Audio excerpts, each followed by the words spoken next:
जय श्री श्याम भक्तजनों। सभी भक्तजनों पे माँ लक्ष्मी जी का और भगवान विष्णु का आशीर्वाद बना रहे। आज हम आपको इस वीडियो में वैशाख मास के चौथे अध्याय का वर्णन करने जा रहे हैं।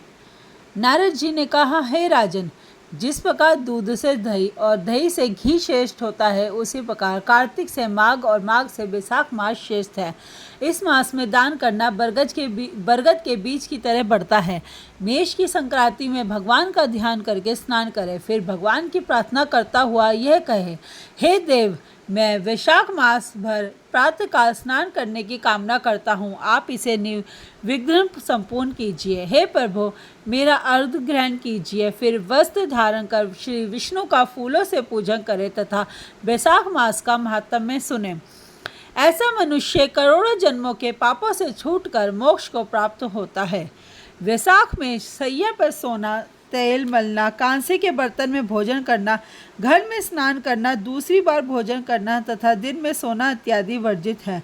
जो मनुष्य इन सब निश्चित कर्मों को करता है वह नरकगामी होता है तथा कुत्ते और चंडाल की योनि प्राप्त करता है।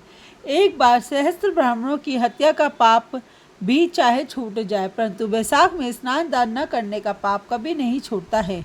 इस मास में मार्ग चलने से थके हुए ब्राह्मण को शयन पर विश्राम कराकर उसके चरण दबाए तथा पावों को धोकर चढ़ना मत ले तो सभी बंधन छूट जाते हैं और तीर्थ स्नान का फल प्राप्त होता है। वैशाख में अन्न तथा जल के दान का बहुत महत्व है, इससे दुख दूर होते हैं।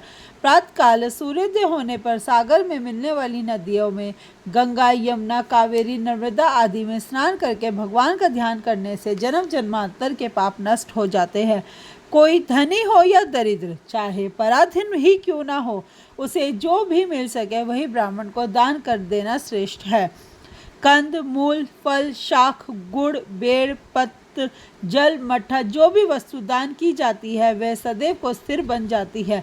दान न करने से गरीबी आती है, गरीबी में पाप बनते हैं और पाप करने से नरक मिलता है। अंत दान करना अति आवश्यक है। जिस प्रकार रूपवती नारी वस्त्र बिना शोभा नहीं पाती है तथा नमक बिना श्रेष्ठ शाक कभी स्वादहीन होता है, वैसे ही दानहीन मनुष्य सर्वगुण संपन्न होने पर भी श्रेष्ठ नहीं समझा जाता है। उसी प्रकार वैशाख मास में स्नान दान न करने वाले मनुष्य के किए हुए सभी कर्म व्यर्थ सिद्ध होते हैं। वैशाख मास में की गई तीर्थ यात्रा तथा इस मास में किए गए यज्ञ तप आदि का फल सर्वाधिक होता है। इस मास के देवता मधुसूदन का जो मनुष्य पूजन नहीं करता है वह शुक्र की योनि को प्राप्त हो जाता है। जो मनुष्य भगवान की पूजा करता है वह पृथ्वी का पालक बन करोड़ों जन्मों तक सुख भोगता है और अपने कुटुंब सहित मुक्ति को प्राप्त करता है। इसी के साथ वैशाख मास के महात्म्य का चौथा अध्याय समाप्त होता है। जय श्री श्याम भक्तजनों। अगली वीडियो में हम आपको वैशाख मास के महात्म्य के आगे की अध्याय का वर्णन करेंगे। भगवान विष्णु का आशीर्वाद सभी भक्तजनों पर बना रहे। जय श्री श्याम भक्तजनों।